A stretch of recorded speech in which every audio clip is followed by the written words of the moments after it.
e levava o milhante com ele. E dizia assim, o meu pai, só que vai ser pedreiro, o Caxininho, chamavam-no Caxininho. O Caxininho é que vai ser pedreiro, os outros ninguém quer ser. Mas o meu irmão começou-se a dedicar àquilo e era pedreiro. Morreu o meu pai, o meu irmão ainda aí trabalhou de servente com este, com aquele.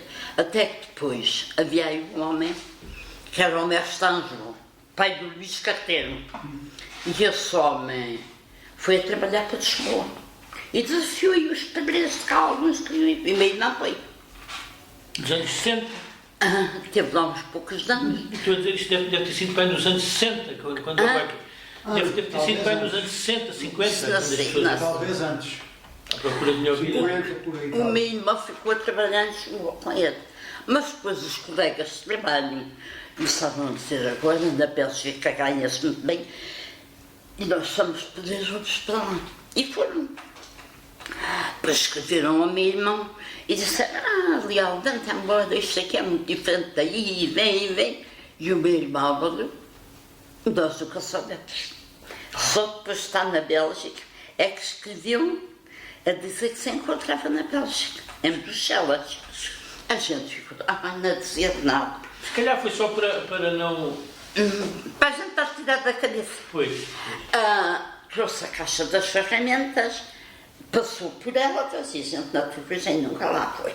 E deixou tudo dado miúdo, uma caixa das ferramentas. Depois eles fizeram a caixa das ferramentas. Ele esteve, mas a gente não o viu.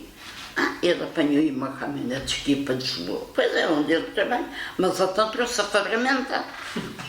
Daí a dias recebemos uma carta dele, a dizer que se encontrava em Bruxelas. Ele foi para lá fazer o quê, não sabe? Pedreiro. Continua a ser pedreiro lá. Continua. Lá se levar a caixa de ferramentas. Foi pedreiro sempre, era solteiro. Depois estava hospedado numa casa de uma senhora portuguesa. E essa senhora tinha uma amiga de cá, que era de Covelas, ao pé de Viseu. Eu conheço isso, Covelas, uma coisa assim pequenita, passa ali o rio Olga, a Covelas. Está a ver? Você agora deu um exemplo, deu um exemplo perfeito do que é uma pessoa com 90 e dois praticamente esse tipo de pormenores está muito associado a quem tem uma memória boa. Foi, tenho a cabeça boa, graças a Deus. Ainda bem. Agora vamos a falar aqui de uma coisa também que é importante. Não, mas fala à vontade. Depois eu corto, não é problema. Também é uma história que me interessa-nos, que é a sua ligação ao Mangual. Você teve uma ligação com o Mangual. Sim, então, mas não era nada. Não. Sabe que o Mangual era casado com uma senhora que era irmã dessa que me criou. E depois essa senhora morreu e o Mangual trouxe a sobrinha a viver com eles, que era a mulher do ferreiro. Para não estar sozinho, trouxe a sobrinha para a casa dele. Esse Mangual era de onde? O Mangual era de Vila Viçosa. Era de Vila Viçosa, como nós escrevemos. Quer que eu conte a vida dele? Conte, força. Enquanto houver bateria, isto grave. Ele era de Vila Viçosa, mas eu estava com os pais. Eu vivia com uma madrinha. E essa madrinha me dizia, quando seres grande, vais a aprender sapateiro. Dizia, isto contava mesmo a mim. Mas ele não gostava de mim, mas às vezes falava comigo. Vais a aprender a sapateiro. Entretanto, a madrinha morre e eu tive que ir para a casa do pai. E o pai tratava-me mal. O pai era ceadeiro. Ia para ali umas florelas, entre Vila Viçosa e São Romão. E eu tinha um irmão pequenino. Tinha mais irmãos.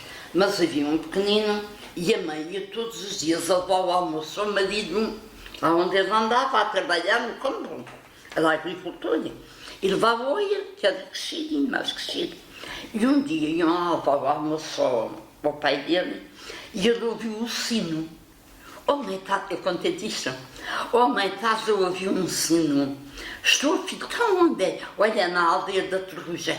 E o Goiás ficou com aquilo no sentido. Tiveram lá almoçando com o pai, vieram-se embora para casa.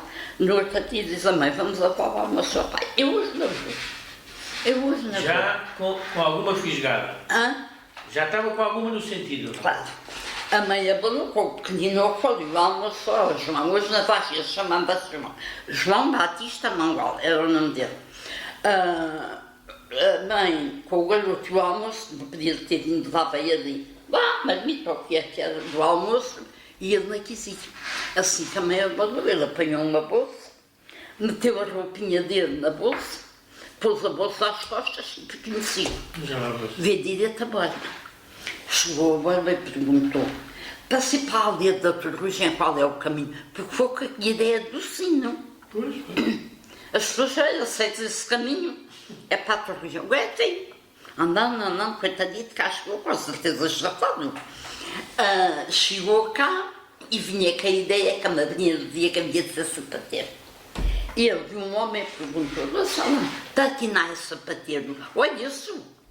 Eu estava com a minha madrinha morreu e ela queria que eu fosse sapateiro e eu gostava de ser sapateiro. Então ficas cá comigo.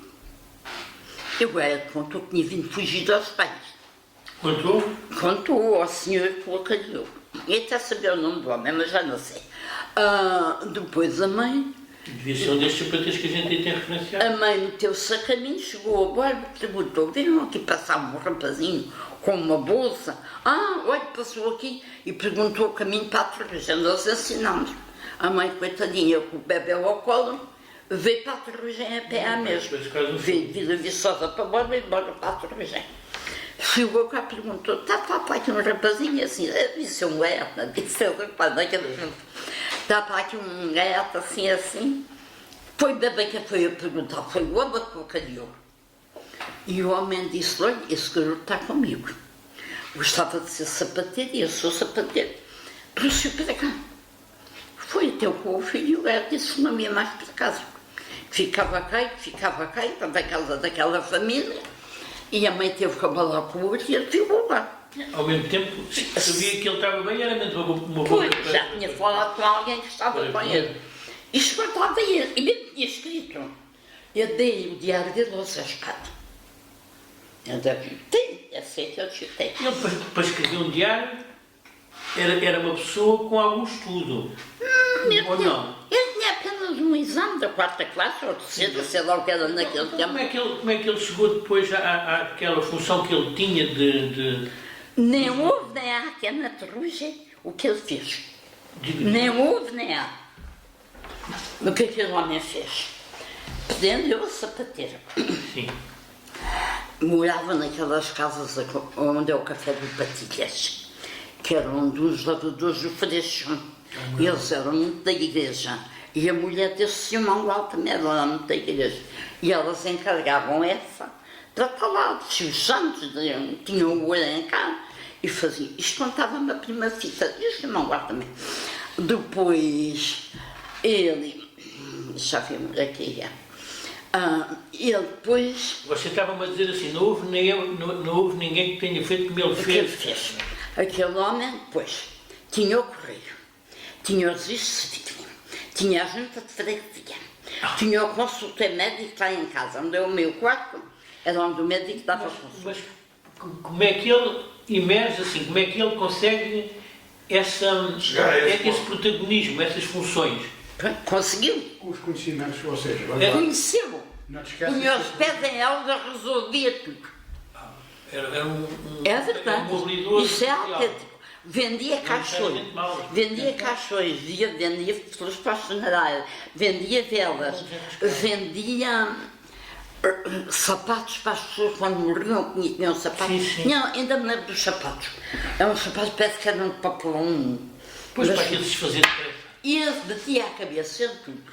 Aquele lá. Isso é muito importante saber isso. É que você sabe isso, não é? Há muita gente que diz, né, isso agora vale o que vale, né, que isto não lhe tirando capacidade a ele, que às vezes os nomes, as pessoas chegavam lá, diziam o nome e escreviam só... Até muitas pessoas têm os nomes dos montes. Aquele filho da espanhola, que a mulher está doente e ele também... O João da Espanhola. Chama-se Azinhal. E ele disse, eu nunca vi um monte de Azinhal na ninguém da minha família é Azinhal. Mas alguém da família lá morava. E ele pôs o nome dele, pôs Azinhal. O rapaz diz que só assina por aziano. Não havia portanto, ele tinha essa função, não havia um escrutínio, pelo menos desenrascava-se e ficava assim, pronto. Ele lá fazia essas coisas. Uma pessoa precisava de ir de um banco, tinha um problema qualquer, e ia estar com ele, ele resolvia o problema. Ia com a pessoa a Elvas e resolvia. Às vezes algumas pessoas chegavam à tropa e viam havia um homem que era afilhado dele. E vou dizer quem era o homem, não me lembro dele, mas sei quem era. Era avô do Isaac. Avô do Isaac? Avô do Isaac. Era afilhado dele.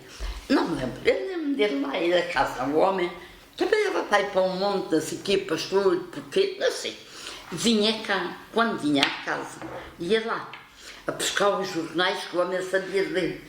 Para saber as notícias, não sabia o velho.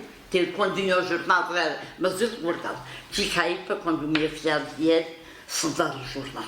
O homem levava o jornal, quando ele estava a vir, ia lá buscar os jornais. Ele tinha-nos buscar guardado. Era tudo assim. E qual é que era? Continua. Você ia dizer uma coisa, eu cortei a palavra. Havia um casamento, as pessoas tinham que estar em registro civil da casa, né? Hoje não se vai à igreja e tratam disso no registro civil de quem é. Mas naquele tempo, era ele, iam falar com ele, ele preenchia um papel metido numa tábua e tinha um prego na porta, vai lá pendurar a borda do fulano, daí aí o Pedro já era maior, já chegava ao prego para as pessoas passarem a ler, ver se havia uma coisa que impedisse, lá dizia essas coisas, ele tratava tudo. E depois mais tarde teve outra irmã da Prima Fitas, foi a que me criou.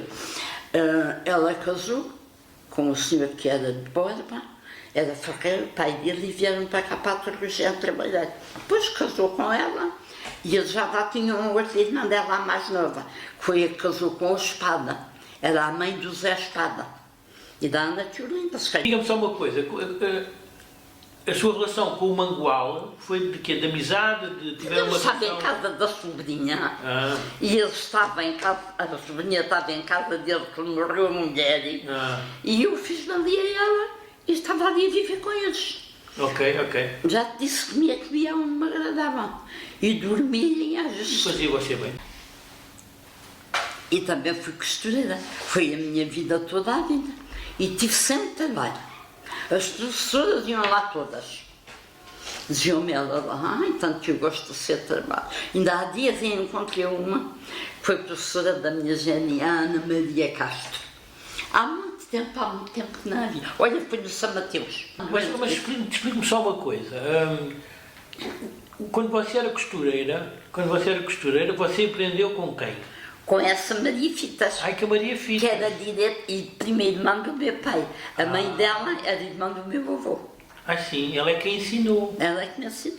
E depois você, a partir daí, avançou sozinha? Pois, sempre a descascarem. Claro. Eu sei que eu gostava. E tanta rapariga que ensinei, tantas. Ah, sim, A senhora Maria Joana estava a dizer que fez vestidos de noiva. Tantos. Ainda um dia destes estava aqui a Inácia da Magarreira e estava ainda se lembra que fez o meu vestido de noiva. Lembro-me. E fez logo daí a 8 dias outro igualzinho ao meu, que foi a senhora Narcisa, a madrinha minha e da outra, que a outra era de onde era a senhora Narcisa. Senhora Narcisa?